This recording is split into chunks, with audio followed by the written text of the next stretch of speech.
이 프랜시스 스콧 피츠제럴드라고 하는 소설가가 있는데요. 우리도 뭐 영화라든가 소설을 통해서 들으신 기억이 있으리라 생각됩니다. 위대한 개츠비를 썼는데요. 사실과 허구를 뒤섞어서 1920년대 이 미국에서 신분 상승을 통해서 상류 생활의 그 풍요로운 삶을 꿈꾸는 그런 내용을 썼습니다. 그 소설이 보여주고 있는 이 결말은 결국 방향을 잃고 헤매는 이 타락한 사회의 이 군상들, 그런 주인공들이 비극을 경험할 수밖에 없다 하는, 그래서 이 위대한 개츠비는 아메리칸 드림의 대표적인 소설로 여겨지기도 합니다. T.S. 엘리어트가 황무지를 발표했을 때 20세기 서구인들의 이 삶의 목적을 상실했던 정신적인 황폐를 이 웨이스트랜드, 황무지라는 말로 비유해서 노래를 하기도 했습니다. 아일랜드의 작가인 제임스 조이스도 율리시즈라고 하는 책에서 끝없이 방황하고 헤매는 이 20세기의 현대인들을 전하고 있습니다. 그런 소설들이 또 시가 보여주는 것은 이 땅에서 사람들이 좀 더 성공적인 삶을 꿈꾸고 좀 더 풍요를 경험하기를 원하지만 현실로 주어지는 경험은 황무지와 같다 하는 그런 것들을 얘기하는 그런 주제가 어제 오늘의 문학의 주제가 아닙니다.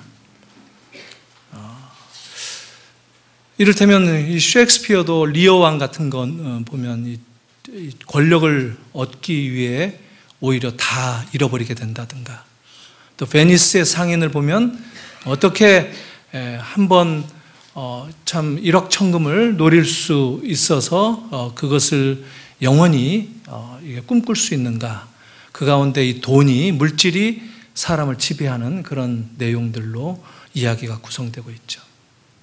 고대도 마찬가지입니다.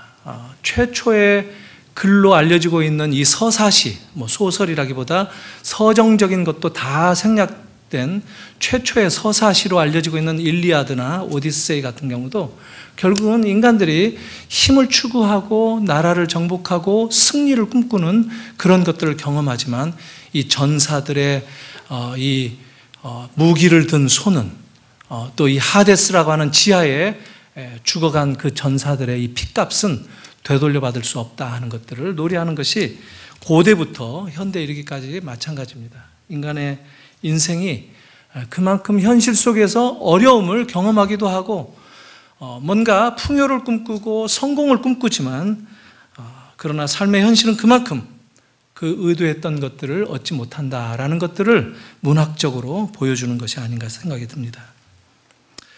우리가 지금 사사기를 살펴보고 있는데 사사기에서도 이스라엘이 나라로서 뿐만 아니라 개인들 한 사람 한 사람들이 어떻게 살아가는가, 어떻게 성공적인 삶을 꿈꾸며 살아가는가 하는 모습을 보여주고 있습니다. 사사기 16장까지는 사사들의 이야기가 기록되고 있는데 이 17장부터 마지막 5장, 21장까지는 개인들 그리고 이스라엘의 삶의 단면을 그냥 역사적으로 담담하게 기술하는 그런 내용을 보여주고 있습니다. 시대적으로 따진다면 많은 사람들이 주장하는 대로 이 17장부터 21장 마지막에 구성되어져 있는 이 이야기들이 원래 여호수아가 죽은 바로 뒤에 이어지는, 그러니까 사사기 맨 먼저 시기적으로 와야 된다라고 하기도 합니다. 그러니까 16장까지의 사사들의 이야기보다도 훨씬 더 앞선 오래전에 있었던 이야기로 얘기하기도 한다는 겁니다. 오늘 본문 6절 보면은 사사기 전체 주제와 같은 이야기를 하고 있습니다. 사사기에 나왔던 모든 이스라엘의 문제들이 바로 이 때문에 생겼다라고 선언적으로 얘기하는 구절입니다. 일종의 마지막 섹션, 이 전체 이야기를 요약하는 그런 힌트를 주는 그런 주제 구절이라고 할 수 있습니다. 바로 이스라엘이 당시 경험했던 모든 문제들의 원인이 여기에 있다라는 겁니다. 어떤 내용이죠? 그때 이스라엘에 왕이 없었으므로 사람마다 자기 소견에 옳은 대로 행하였더라. 여기서 자기 소견에 옳은 대로라고 하는 말은 자기 눈으로 봤을 때 좋은 대로 선택하고 따라 행했다, 이런 뜻입니다. 그리고 왕이 없었다라는 말도 하나님만이 그들의 진정한 왕이죠. 그런데 그들은 하나님이 그들의 왕인 것을 인정하지 않았을 때 바로 어떤 일이 벌어지고 있는가, 그 현상은 참으로 참혹하고 끔찍하다 하는 것을 사사기가 보여주고 있다는 겁니다. 이 모든 일들이 벌어지는 이유는 하나님을 왕으로 인정하지 않기 때문이었다라고 말하는 것과도 같습니다. 또 다르게 본다면 왕이 없었다, 이 말은 여호수아 이후에 이스라엘의 리더가, 이스라엘을 인도하는 인도자가 없었다라는 말이기도 합니다. 그래서 하나님의 뜻을 백성들에게 전달하고 가르치고 이끌어갈 지도자가 없었다, 이런 뜻이기도 합니다. 하나님의 말씀은 있지만, 율법은 여전히 존재하지만, 하나님의 진리는 여전히 나타나지만, 그러나 아무도 제대로 가르치는 사람이 없었다라는 말이기도 합니다. 결과적으로 모든 사람들은 자기 소견대로, 각자 좋아 보이는 대로 행하였다, 이렇게 사사기가 지적을 합니다.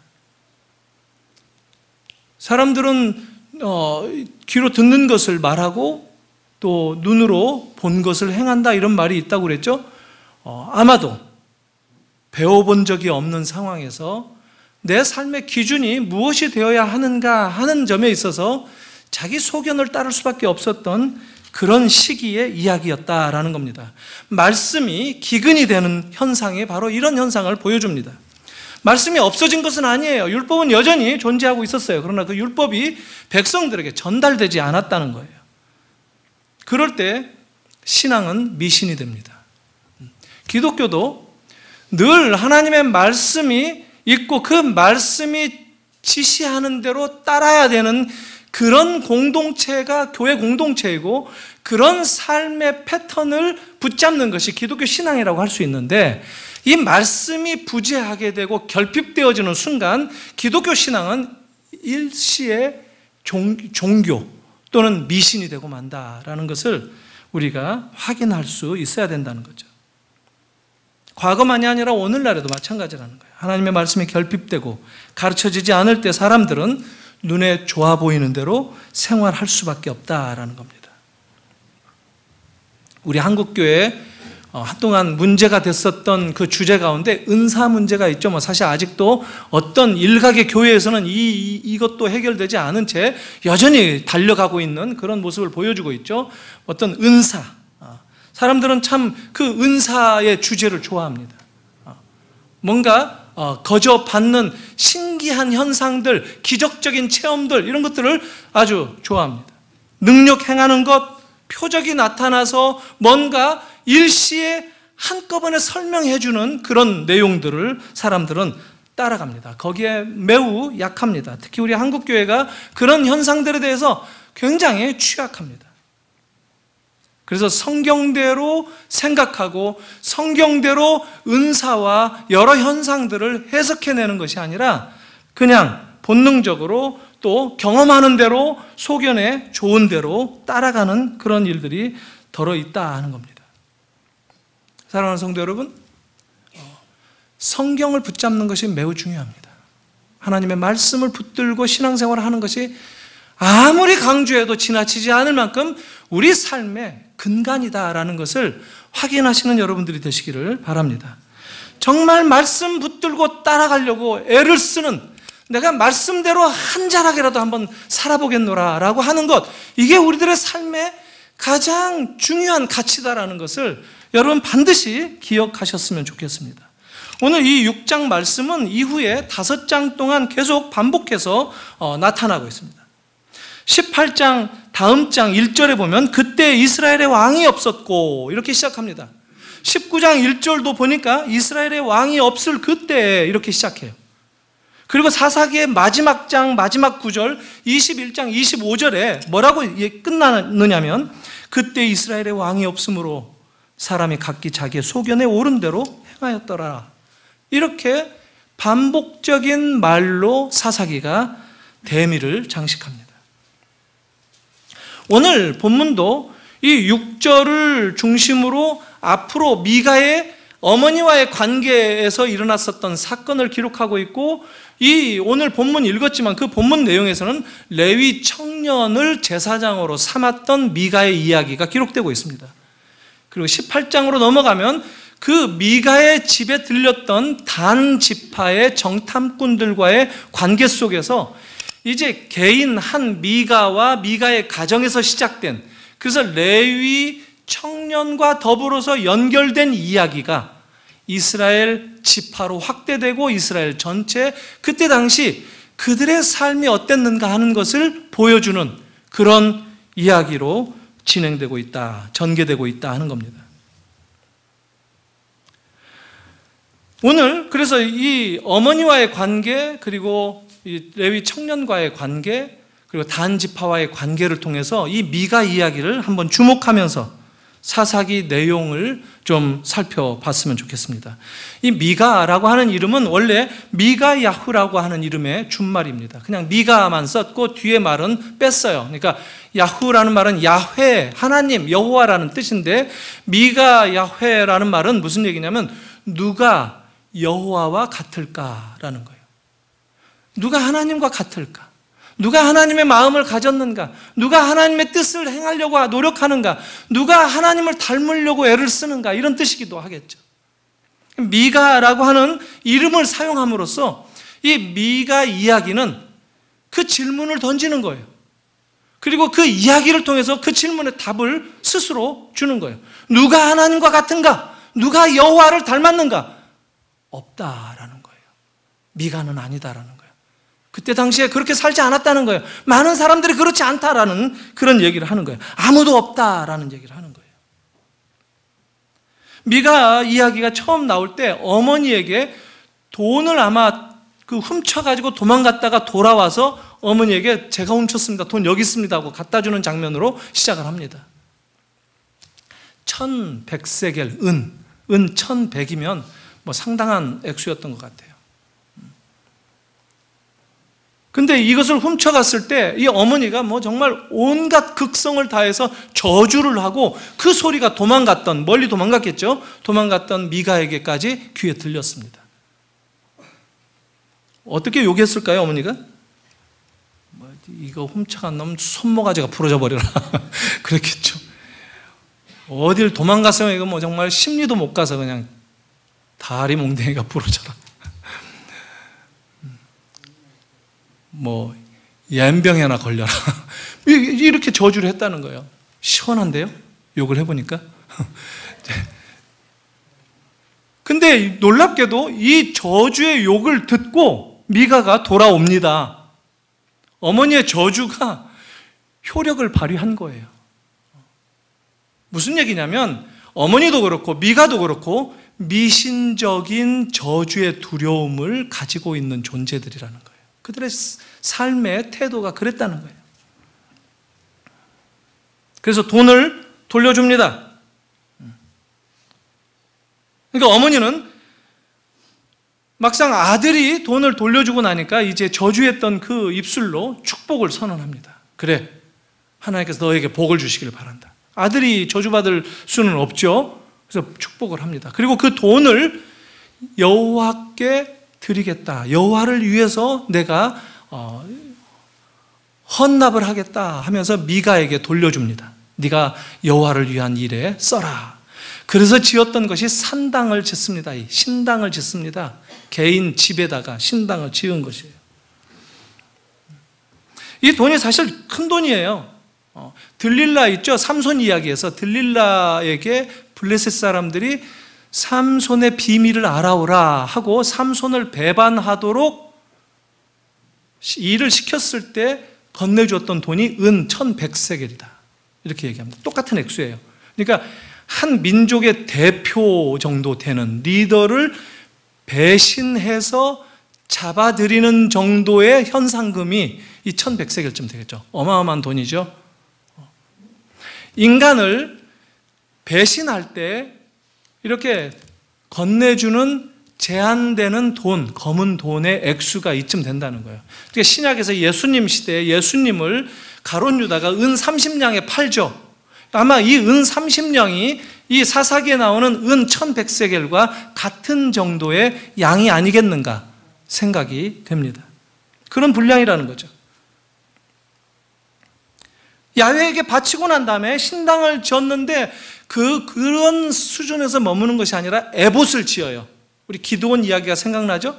에봇을 지어요. 그러니까 이스라엘에서 규정하고 있는 종교적인 규례를 나름대로 지키기는 하는데 그게 개인주의적으로 자기의 영달을 위해서 미신적인 차원에서 짓고 신당을 만들어서 개인이 점유하고 있다라는 거예요. 신앙생활을 그렇게 하고 있다라는 것을 보여주고 있습니다. 사실 이스라엘에서는 개인적으로 신당을 만드는 것은 금지되어 있습니다. 우상을 새기는 것도 엄격하게 금지되어 있습니다. 이것은 십계명과 율법, 모세 5경이 금지하는 행위입니다. 그러나 이 미가의 어머니도 그랬고 또 미가도 추가적으로 은을 부어서 만들고 깎아서 만드는 이 우상을 만들어서 전시해 놓은 신당 이야기를 하는 것으로 미루어서 아무런 꺼리낌 없이 이런 우상을 만들고 숭배했다 하는 것을 보여주고 있다는 겁니다. 당시 이스라엘 사람들이 얼만큼 말씀을 떠나 살았는지를 여실히 보여준다는 거예요. 근데 이것은 정말 이스라엘 그 사사시대의 문제만 아니겠는가 하는 것은 우리들이 정말 진지하게 우리 자신들을 돌아보고 오늘 우리 시대의 우리의 생활상을 돌아보면서 말씀을 주목할 필요가 있습니다. 여기서 새긴 우상들이 뭔지 정확하게 가늠할 수는 없습니다. 하지만 확실한 것은 뭐냐면 여기서 사용된 이 페셀이라고 하는 히브리어는 깎아서 만들었다라는 거예요. 은을 깎아서 만든 것이다라는 거예요. 그런 우상. 그리고 또 마세카라고 하는 이 말은 부어서 주물로 부어가지고 은을 녹여서 부어서 만든 형상, 그런 우상을 뜻하는 겁니다. 깎아 만든 거 페셀이라는 말은 십계명 돌판에다가 하나님께서 손가락으로 새겨주셨다라는 표현이 나오는데 그때 이렇게 파가지고 깎아서 새겨 만든 것, 이것을 뜻할 때 페셀이 쓰여졌습니다. 그리고 이스라엘 백성들이 그것을 못 기다려가지고 아래에서 금송아지를 금 모아가지고 부어가지고 만들었죠. 그때 마세카라는 말이 쓰여졌습니다. 금을 녹여가지고 금송아지를 만들었다는 거죠. 우상 만드는데 사용되어지는 두 용어가 이 사사기에서 나란히 쓰고 있다, 사용되었다라는 겁니다. 이 개인 신당을 만든 다음에 그러고 난 다음에 미가가 보여주는 오늘 본문 이야기는 베들레헴에서 온 떠돌이 레위인, 이 사람에게 연봉을 주면서 은 10세겔, 그러니까 1년에 은 10세겔을 주면 이 사람은 굉장히 만족하고 돈이 만족스러워서 응한다고 기꺼이 응하지 않습니까? 그러니까 은 1100세겔이면 굉장히 큰 거죠. 의복 한 벌, 그리고 1년에 먹을 음식을 제공해 주는 것으로 개인 신당의 제사장으로 고용을 하는 겁니다. 그런데 이스라엘에서는 어떤 개인이 독립적으로 개인 신당을 만들 수도 없지만 그 신당을 위해서 제사장을 고용할 수도 없도록 되어 있어요. 놀라운 것은 18장 마지막 부분에 나오는데 이 제사장이 나중에 레위인이기는 맞는데 제사장 하면 아론 계열이어야 되잖아요. 근데 이 사람은 모세의 손자예요. 모세 계열이에요. 그러니까 제사장 자격도 없는 사람이에요. 그러니까 변죽만 레위인인데 그 레위인이라는 것을 팔아서 스스로 제사장이 되어버린 그런 경우란 말이죠. 얼마나 모든 구석구석, 이야기의 모든 이 내러티브의 구석구석 단어 하나하나가 다 잘못된 것을 보여주고 있어요. 뭔가 뒤틀려져 있다. 뭔가 옳지 않는 일들, 뭔가 맞지 않는 그런 구성을 보여주고 있는 것이 오늘 이야기의 내용입니다. 그런데 이 젊은 레위인이, 청년이 거기에 대해서 가타부터 말도 안 하고 나는 뭐 적격자가 아니다라든가 나는 자격이 없다라든가 아니면 이렇게 하면 법을 어기는 거예요. 율법을 어기는 거예요. 그렇게 하지 마십시오. 이런 말 했다는 말이 없어요. 반대했다는 말 안 나와요. 오히려 기꺼이 응했다라고 얘기합니다. 미가가 이미 만들어 놓은 우상들만 봐도 판단을 할 수 있어야 될 텐데 독립적인 예배 공간을 허용하지 않는 그 이스라엘의 율법적인 기준, 거기에 대한 의식조차 없다는 거죠. 오직 돈에만 눈이 팔려서 먹고 살기에 적절한 자기의 안식처로 그 일을 받아들였다 하는 겁니다. 오늘날 우리들 한번 볼까요? 사실 돈 좀 있는 분들한테 들리는 얘기, 우리가 아마 여러분들도 많이 들었을 거예요. 신앙 좋은 사람들 이야기입니다. 뭐 아무개 부자 집사, 아무개 부자 장로, 이런 분들이 어디에다가 교회를 세웠다더라. 어디에 교회를 지었다. 일평생 교회를 많이 지었다. 그래서 굉장히 그 공로를 인정받고 하는 이야기들을 우리가 듣죠. 교회를 건축했다. 이게 자랑이고, 이게 신앙의 어떤 그 정도를 가늠하는 시금석이 되는 이야기들을 우리들도 많이 합니다. 근데 교회는 그렇게 짓는 것이 아니라는 거예요. 교회는 어떤 한 개인에 의해서 지어지는 건물이 아니에요. 교회 건축에 있어서도 교회는 하나님의 백성들의 공동체가 모두가 함께 참여해서 만드는 것이 교회인 것처럼 교회 건축도 그렇게 지어져야 돼요. 그게 건강한 거예요. 물론 더 많은 헌신을 할 수 있죠. 그럴 때는 그게 드러나서는 안 됩니다. 그게 나타나서는 안 되는 거예요. 그게 나타나고 그게 인정받아지고 그게 신앙의 어떤 척도로 인정받게 되면 그것은 이미 타락한 거예요. 그런 이야기 오늘 우리들도 많이 듣습니다. 교회는 하나님께서 값주고 사신 모든 백성들이 함께 자기들의 신앙생활의 이 공동체적인 삶을 위한 그런 터전이다라는 것을 우리가 망각해서는 안 됩니다. 어느 한 개인, 목사나 누구라 할지라도 개인이 주장하는 그 마음대로 결정하고 이끌어갈 수 있는 그게 교회가 아니라는 거예요. 그래서 말씀이 필요한 거예요. 오늘 우리가 얼마나 이런 기준들을 놓치고 삽니까? 제 말이 좀 뭐 너무 심하다, 너무 세다 이렇게 생각이 듭니까? 아니요, 전 굉장히 절제하면서 말씀드립니다. 우리의 현실적인 삶의 경험은 훨씬 더 척박하고 훨씬 더 아주 무섭게 끔찍한 일들을 저지를 때가 많이 있기 때문입니다. 사랑하는 성도 여러분, 하나님의 말씀이 우리의 모든 신앙생활을 가늠해야 됩니다. 교회는 공동체입니다. 어느 개인도 교회를 좌우할 수가 없습니다. 교회는 하나님의 신적인 힘에 의해서 지탱되는 기관입니다. 신비로운 기관이에요. 우리가 예상하고 우리가 계획하고 우리의 상식으로 앞일을 재는 그런 것이 교회가 아니라는 거예요. 그거 위에 하나님의 지혜가 이끌어가는 그런 곳이 교회입니다. 누가 십자가에서 죽은 그 나사렛 젊은 청년이 이렇게 지구촌에 많은 교회를 만들 수 있으리라고 상상이나 했겠습니까? 이게 하나님의 기적이고 하나님의 부활의 능력인 것입니다. 우리 교회가 거기에 기초되어 있다는 거예요. 제가 이렇게 얘기하면 또 막 부자들, 저 사람 부자에 대해서 뭔가 좀 안 좋은 감정이 있나? 아니에요. 저도 사실 오해를 많이 받을 때가 있어요. 여러분들 혹시 그런 오해 하셨어요? 해본 적 있으세요? 우리 목사님은 딱 보면 부자인 사람들 있잖아요.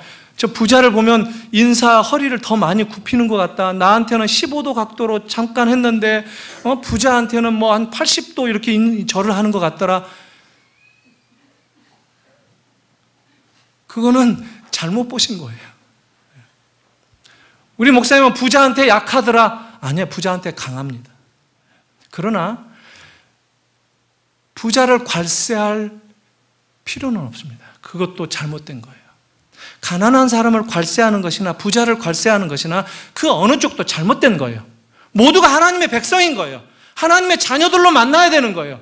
누구라도 교회에서는 차별이 없는 거예요.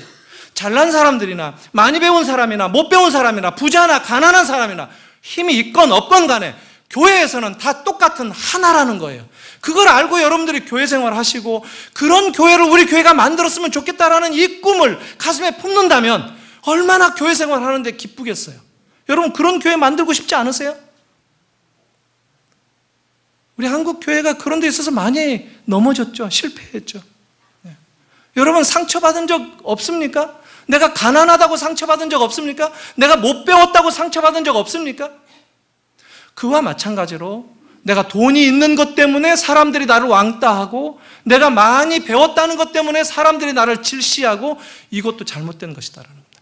주 안에서 예수 그리스도를 믿는 신앙으로 우리 모두는 다 하나라는 겁니다. 그게 교회입니다. 그런 교회를 만드시기를 바랍니다. 우리 교회는 그런 교회가 됐으면 좋겠어요. 교회에 대한 이 균형이 무너질 때 우리는 이 세상에서 경험하는 그 씁쓸함을 교회에서도 경험하는 거예요. 물론 우리가 아무리 노력한다 할지라도 우리가 연약하기 때문에 다 표현을 못하기 때문에 그런 상처도 줄 수도 있어요. 때로는 내가 상처를 받을 수도 있어요. 그러나 그럴 때 우리는 다시 하나님 앞에 가는 것 아닙니까? 주님께 우리들의 삶의 현실을 맡기는 것 아닙니까? 그리고 주님께서 이 연약함을 다시 채워주시고 우리의 잘못된 그런 부분들이 있다면 주님의 능력으로 올라설 수 있도록 능력을 부어주십시오. 우리는 못합니다. 우리는 아무리 노력해도 이것밖에 안 됩니다. 주님의 성령의 능력이 필요합니다. 이게 우리들의 삶의 현 주소여야 된다는 거예요. 이런 삶이 우리에게 필요한 거예요. 그런데 소견에 좋은 대로 내가 봤을 때 내 눈에 좋아 보이는 대로 교회에서는 아무리 상식이 걸출하게 아주 분명하고 또 아무리 지식이 많아서 역사의 모든 것들을 다 꿰고 있다 할지라도 하나님의 말씀이 가장 우선되어야 된다는 것, 이것을 우리가 확인해야 됩니다. 이게 교회입니다. 지금 그런 시각에서 보면 이 미가의 이야기가 얼마나 어리석음을 보여주는 그런 샘플인지 우리가 금방 와닿습니다. 그리고 또 한 걸음 더 나아가 보면 이 미가 정말 얘네들 왜 이럴까? 구원을 그렇게 경험한 사람들이 하나님께서 그런 기적과 같은 출애굽을 경험시켜주고 가나안을 이렇게 입성하도록 하나님이 그 모든 길들을 예비하시고 인도하신 그 기적을 경험하고서도 어떻게 이 사람들이 이럴 수 있는가 우리가 비난할 수가 있어요. 그런데 그 비난만으로 우리가 그 문제로부터 우리들도 자유롭지는 못합니다. 비난이 아니라 우리가 그것을 살아가는 모습으로 보여야 됩니다. 내가 그런 가치 기준에 물들지 않고 그런 가운데서 주님의 말씀을 따라서 살아가는, 그래서 이 비난도 때로는 보류할 필요가 있어요.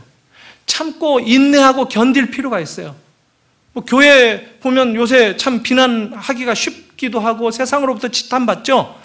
그렇지만 또 어떻게 다른 각도로 보면 저는 사실 그거에 대해서 우리들이 스스로 반성하고 스스로 회개해야 된다고 생각을 합니다만, 그러나 정확하게 얘기한다면 교회는 연약한 사람들이 모여있기 때문에 그 연약성을 비난하는 것으로 끝나는 그런 기관이 아닙니다. 그래서 하나님이 판단하실 것이고 하나님이 결국에는 당신이 계획하신 그 목표대로 우리 한 사람 한 사람들, 우리 교회를 이끌어 가시는 그것을 바라보는 그 신앙이 있다면 견디면서 묵묵하게 참는 것, 이것도 필요합니다. 무조건 비난만 해서도 안 돼요. 이 지금 미가 이야기, 이게 비난이 아니라 오히려 내 이야기다라고 생각할 필요가 있어요. 내가 삶으로 나는 저 사람 왜 이렇게 미끄러졌을까? 아니요, 나도 미끄러진다는 거예요. 지금 성경은 그 얘기를 하는 거예요. 내가 안 미끄러진 그 샘플을 보여주는 그런 삶을 살아가는 것, 이것이 책임 있는 자세라는 거예요. 어떻게 그게 가능하죠? 내가 누구인지를 알아야 됩니다. 종교적인 삶을 이거 하지 마라, 이거 해라 하는 것으로는 불가능합니다. 우리들이 종교적인 노력을 통해서 그런 일을 행할 수 있다고 우리 스스로도 얘기하지 않지만 그것은 불가능한 것입니다. 우리 인간으로는 그것은 불가능한 일이에요. 그래서 주님께서 우리를 인도하시는 그 길을 따라가야만 우리들도 그런 샘플링을 만들어낼 수 있다는 겁니다. 이 미가 이야기는 18장으로 넘어가면 단 지파와 또 연결되는 이야기로 확대됩니다. 단 지파가 땅이 마음에 안 들어요. 땅을 못 받았어요. 그래서 자기네 땅을, 가나안의 땅을 정착하기 위한 땅을 찾기 위해서 5명의 정탐꾼을 보냅니다. 보내다가 지금 미가 집에 들렸는데 거기서 레위 청년 제사장 노릇하는 친구를 만나는 거예요. 목소리를 딱 단박에 알아들었다고 얘기하죠. 18장에 나옵니다. 18장에. 제가 읽을게요. 18장 3절 4절. 그들이 미가의 집에 있을 때 그 레위 청년의 음성을 알아듣고 그리로 돌아가서 그에게 이르되 누가 너를 이리로 인도하였으며 네가 여기서 무엇을 하며 여기서 무엇을 얻었느냐 하니 그가 그들에게 이르되 미가가 이러이러하게 나를 대접하고 나를 고용하여 나를 자기의 제사장으로 삼았느니라 하니라. 이게 지금 단지파 정탐꾼들이 이 청년을 아는 거예요. 언젠가 그 일면식이 있었는지 아주 가깝게 목소리만 듣고 알았다고 하잖아요. 청년의 음성을 알아듣고, 그러니까 이전에 만난 적이 있고 그 음성이 굉장히 사투리, 억양이 굉장히 두드러졌던 모양이에요. 우리나라도 뭐 사투리가 고장고장 있잖아요. 이래요 하면은 어디죠? 그 음성 듣고 알아듣는다. 아마도 우리 과자라는 말을 과자라는 그 음성을 못 내는 지방이 또 있죠. 꽈자 그러죠. 된소리로. 근데 또 그 지역에서 동일하게 쌀하고 이 된소리를 못 해요. 또 살 이렇게 얘기하고. 이게 아마 이 청년이 살 그런 것 같아요. 그 소리 듣고 알아들었던 거예요. 너 여기 웬일이야? 너 어쩌다가 여기 왔어? 너 여기서 얼마 받고 일해? 너 도대체 누가 여기 있으라고 그랬어? 하면서 이제 통성명을 하고 얘기를 회포를 풀면서 얘기를 나눕니다. 그리고 자기들의 목표, 땅을 정탐하러 가는데 우리의 갈 길에 대해서 형통한지 아닌지 네가 제사장이니까 축복을 빌어달라.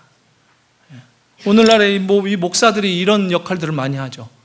목사가 무슨 축복을 빌면 하나님이 무조건 축복을 내려주실까라고 생각하는 이런 생각들을 가끔 해요. 근데 우리 모두가 다 축복을 빌어줄 수 있는 사람들이에요. 목사만이 아니에요. 축복권은 하나님만 있어요. 하나님만이 우리에게 복을 주시는 분이에요. 목사가 복 주는 거 아니에요. 근데 지금 타락한 상황, 뭔가 미신적인 그런 나락에 떨어져 있는 그런 종교적인 현상, 그런 데는 언제나 이런 일들이 나타나는 거예요.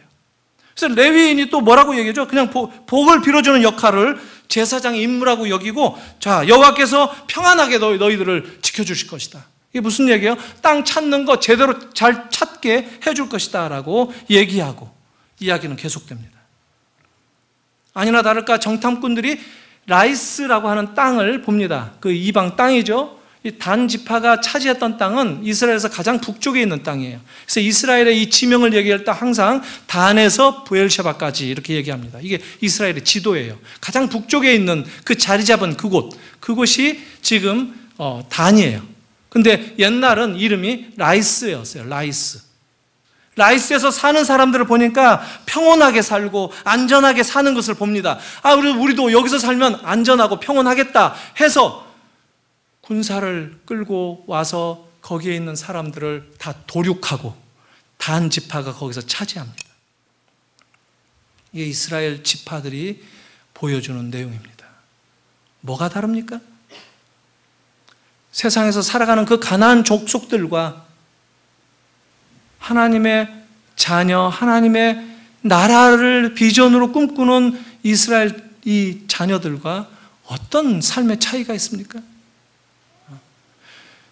차이가 없어요. 그들의 양쪽 다 삶의 목표가 뭐죠? 이 땅에서 평안하게 사는 겁니다. 안전을 확보하는 겁니다.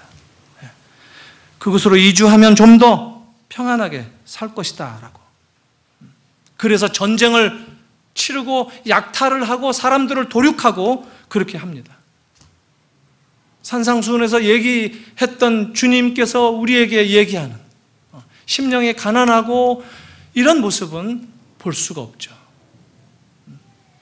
의를 실천하고 의에 줄이고 목마른 이런 모습들은 볼 수가 없어요. 마음이 청결하고 이런 모습은 볼 수가 없어요. 사사기 마지막의 이야기가 이렇게 끝나간다는 거예요. 하나님 없이 살아가는 이스라엘의 현실을 고발하고 있어요. 그러면서 비극적인 결말로 이어질 것이라고 하는 그 예고가 나타난다는 겁니다. 왕이 없었기 때문에 하나님을 왕으로 모시지 못했던 그들이 결국 자기의 소견에 옳은 대로밖에 살아갈 수 없었던 그 모습을 성경은 고발하고 있다는 거예요. 그리고 이것을 겉으로 보면요, 레위 청년도 그렇고 단 지파도 그렇고 이 땅에서 자기들이 추구하는 대로 성공을 구가하고 누리면서 평안을 얻으면서 살아가는 것처럼 보입니다. 자기들이 원하는 것을 얻는 데 성공했어요. 걱정 없는 삶을 추구하고 세상에서의 평온한 삶을 원하는 대로 나름대로 성공을 경험했다는 것이죠.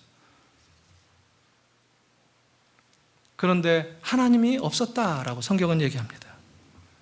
이게 무슨 얘기냐면 가나안에 부름받은 이스라엘 백성들이 가나안에 정착하면서 어떤 모습으로 살아가야 되죠? 하나님의 백성으로서 그들의 정체는 하나님의 자녀들이라는 거예요.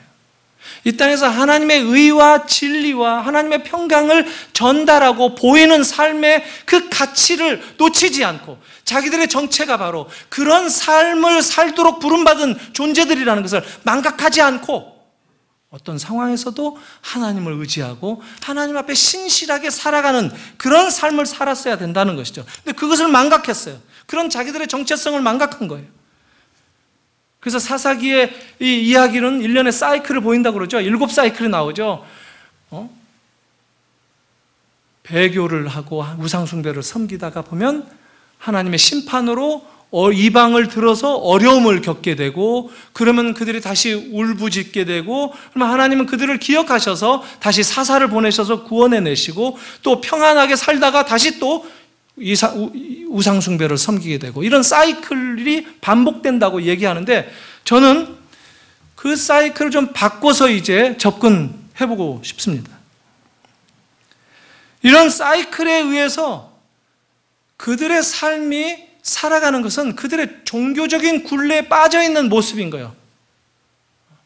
그들은 이 세상에서 그냥 안주하고 처음부터 이 세상에서 평안한 삶을 목표로 삼았을 뿐이에요. 그걸 우리가 봐야 되는 거예요. 처음부터 끝까지 그들의 목표는 이 세상에서 안정된 삶을 추구하는 것이라는 거예요. 그런데 하나님은 그들을 그렇게 부르신 것이 아니라 하나님의 백성으로 살아가도록 불렀다는 거예요. 오늘 우리들의 삶의 현주소도 바로 여기에서 갈라진다는 거예요. 여러분, 이 땅에서 평안한 삶이 여러분들의 삶의 목표입니까? 아니면 하나님께서 나를 불러주신 대로 당신의 뜻을 실천하는 존재로 내가 이 땅을 하나님의 백성으로 살아가는 것, 그런 책임을 다하고 내 정체성을 망각하지 않는 그런 삶의 모습을 사는 것, 어느 쪽이겠습니까? 말씀은 전자를 꾸짖습니다. 사사기에서 보여줬던 이스라엘 백성들이 바로 그런 삶을 살았다. 그들은 세상에서 안정을 누리고 평안을 누리기를 원했던 그런 삶을 살았다고 얘기를 합니다. 그러나 하나님은 그런 당신의 백성들을 찾아오십니다. 그렇게 살아서는 안 된다고 건드리십니다. 그러니까 이 이야기는 백성들이 주도해서 우상숭배하고 떨어져 나가고 어려움을 겪고 다시 구원받고 이런 것을 보여주는 것이 아니라 이 사사기의 이야기의 키는 하나님에게 있는 거예요. 주권적인 하나님에게 달려있는 거예요. 하나님이 그들을 찾아오신다는 거예요. 그렇게 살 수 없다는 거예요. 내 백성은 그렇게 살 수 없다는 거예요.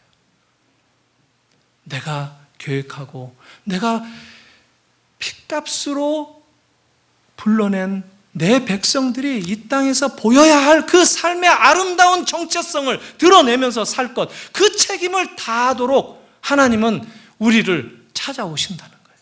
이스라엘을 그렇게 찾아오신 거예요. 이스라엘을 건드리시는 겁니다. 타성에 젖어서 살지 말라고, 이 세상이 주는 안락 가운데 취하지 말라고. 이거는 지나가는 것이라고. 지나가는, 아주 손살같이 화살처럼 빠르게 지나가는 것이 이 세상에서 우리가 경험하는 세월이라고 얘기를 합니다. 반면에 우리는 하나님께서 불러주신 그 자녀답게 책임을 다하고 살라는 거예요. 그분을 닮아가라는 거예요. 미가가 실패했던 그 자리에 한번 서보라는 겁니다. 이 라이스를 보고 그들이 살아가는 삶의 방식과 삶의 원리, 이것을 보면서 평안하다고, 우리들도 거기서 살면 우리들도 평안을 누릴 것이다라고 생각을 했습니다. 부를 누리면서 그 라이스 사람들을 묘사할 때 어떤 표현이 나오죠? 다른 이들과는 상종하지 않고 산다라는 거예요. 지극히 개인주의에 매몰돼 가지고 살아가는 현대인들과 같습니다. 다른 소원도 없어요. 그냥 자기 만족 가운데 파묻혀서 사는 거예요. 하지만 그런 삶이 하나님의 목적하신 정체성과 책임을 떠난 망각된 삶이라고 성경은 얘기하고 있고, 그들은 그것을 생각하지 못했다고 성경은 얘기하고 있는 겁니다. 사랑하는 성도 여러분, 여러분들이 기도하는 기도의 제목과 기도의 내용이 무엇인지 한번 돌아보십시다. 우리가 이 땅에서 평안하게 사는 것이 우리 기도의 목표고 지고의 우리의 삶의 목적인지를 다시 한번 돌아보시길 바랍니다. 어떤 면에서 보면 여기 나오는 미가, 또 레위 청년 제사장, 단 지파, 이런 사람들이 우리들의 모습일 수 있습니다. 하나님의 목적이 무엇인지, 하나님의 그 목적을 깨닫는다면 다윗이 고백했던 대로 사망의 음침한 골짜기를 다닐지라도 내가 해받을 것을 두려워하지 않는다, 이런 담대함이 생깁니다. 이게 성도들에게 보장된 하나님의 약속이에요. 우리의 삶이 늘 푸른 초장으로만 다니고 쉴만한 물가로만 다니고 그런 삶으로 보장되는 것이 신자들의 목표가 아니라는 겁니다.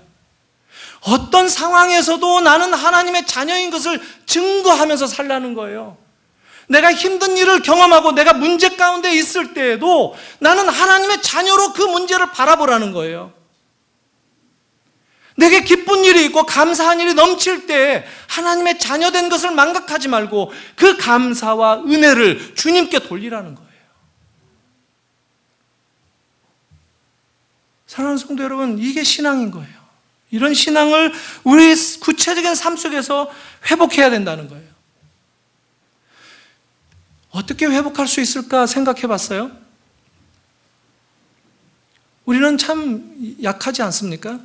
우리가 만들어낸다고 하고 우리가 열심히 노력한다고 해봐야 어떻게 선한 것이 만들어지고 선한 삶을 살아가는 게 이거 뭐 작심삼일처럼 금방 하루 이틀 만에 무너지고 또 실패하고 또 주저앉고 또 눈물을 흘리면서 그런 모습들이 어쩌면 우리에게 있지 않나, 이런 생각도 해봤어요. 사랑하는 성도 여러분, 그래서 우리가 쉽게 종교적인 회개를 하는 것이 매너리즘에 빠진다라는 생각도 듭니다. 그냥 내가 회개했다라고 하는 것으로 내 삶이 연결이 되지 않는 회개라고 한다면 그것은 회개가 아니에요. 미진한 거예요. 그래서 내가 주체가 되지 말고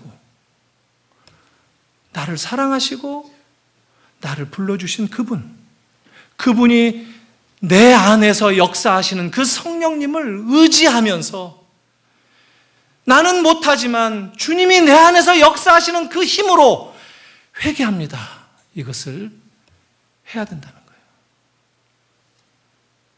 실패해도 괜찮습니다. 미가처럼 넘어졌어도 괜찮습니다. 이스라엘의 역사는 계속됩니다. 우리들도 마찬가지예요. 여러분, 실패했습니까? 괜찮습니다. 다시 일어설 수 있습니다. 그러나 우리를 일으켜 주시고 우리를 재창조시켜 주시고 하시는 분은 우리의 노력에 맡기시는 분이 아니라 우리를 지으시고 우리에게 부활의 생명을 보장하시는 오직 하나님밖에 없다는 거예요. 우리의 신앙은 바로 창조주요 부활의 주님을 바라보는 그 능력, 그 안목으로 우리의 모든 삶의 현실을 바라보는 거예요.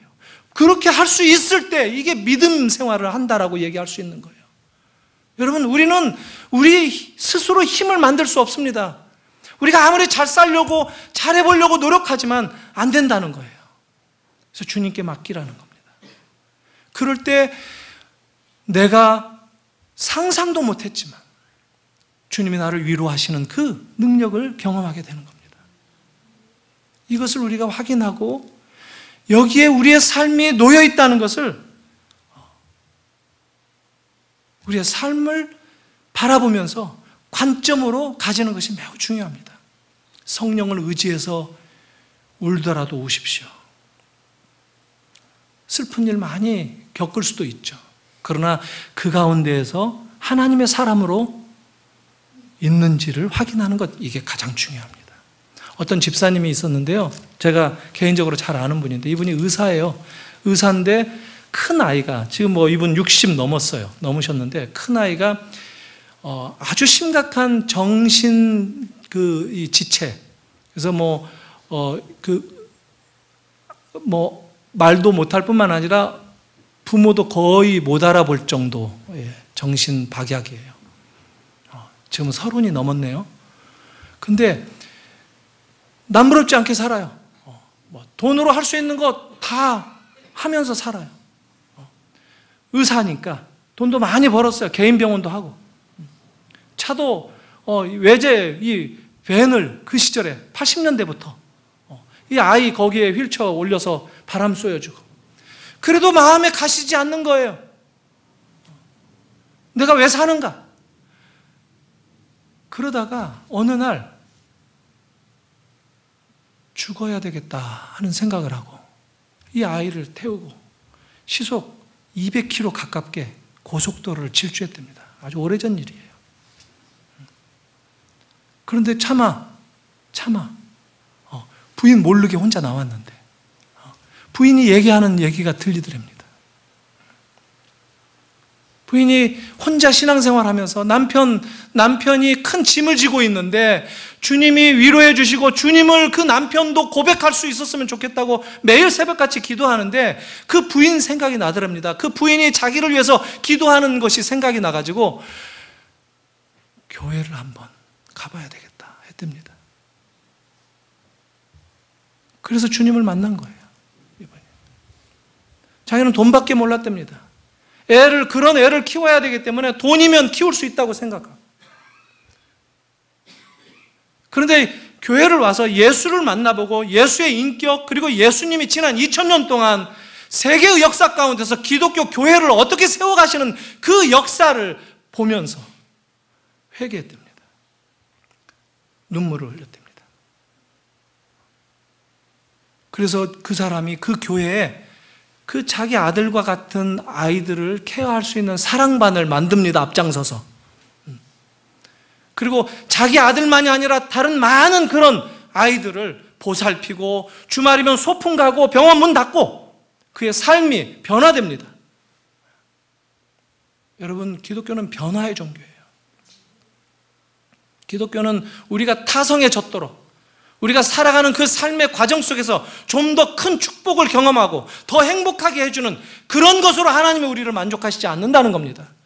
하나님이 원하시는 것은 우리의 삶이 변화하는 것입니다.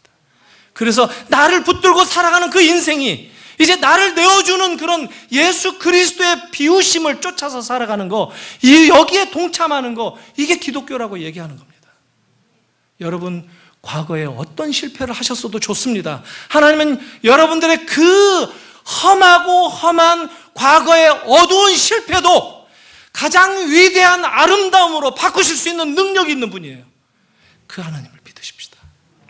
기독교 신앙은 그거예요. 우리는 너무 그 주님 닮아가는, 이름을 미가로 지어서 살아가는데 그가 꿈꾸는 것은 이 세상에서 꿈을 쫓아가는 것 아닙니까? 위대한 개츠비, 상류 사회의 그 열망에 들떠서 살아가는, 그게 뭐겠어요? 늘 파티에 파티를 거듭하고 그러다가 권총 장난을 하게 되고, 이게 아메리칸 드림이 만들어내는 아메리칸 트래지디, 비극이에요. 오늘 하나님은 우리를 사랑하신다는 말씀을 이렇게 처절하게 절규하시면서 우리에게 전해주십니다. 이 사랑 앞에 다시 결심하시는 여러분들이 되시길 바랍니다. 주님, 다시 시작하겠습니다. 성령님을 믿고 의지하겠습니다. 제 힘으로 되지 않는 것 인정합니다. 주님 따라가겠습니다. 말씀대로 서겠습니다. 다짐하시고 돌아가시는 여러분들 되시기를 축원합니다. 기도하겠습니다. 하나님 아버지, 은혜를 감사합니다. 우리는 때때로 회개하며 우리가 실패했던 과거에 그 부족한 면모들을 만회하기 위해서 애를 쓸 때가 많은데, 그러나 주님 우리를 인격으로 찾아오셔서 왜 우리를 부르셨는지, 우리의 정체가 누구인지, 어떻게 살아야 하는지, 우리가 삶을 통해서 하나님의 자녀답게 책임 있는 삶의 모습을 어떻게 보여야 할지, 가정에서, 사회에서, 직장에서, 우리가 처해 있는 모든 그런 자리에서 주님을 드러내고 주님을 사랑하는, 그래서 겸손하게 주님의 말씀 앞에 순종하는 그런 자리에 저희들 서는 것을 주님께서 원하시는 것을 확인합니다.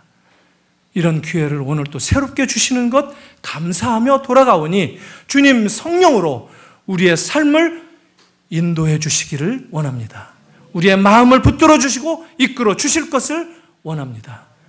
그래서 우리가 이 땅에서의 평안만이 아니라 하나님 나라를 꿈꾸며 이 땅에서 안정을 꿈꾸는 것이 아니라 하나님께서 우리에게 맡겨주신 삶을 바라보는 복된 주의 성도들 되게 하여 주시옵소서. 예수님의 이름으로 기도하옵나이다. 아멘.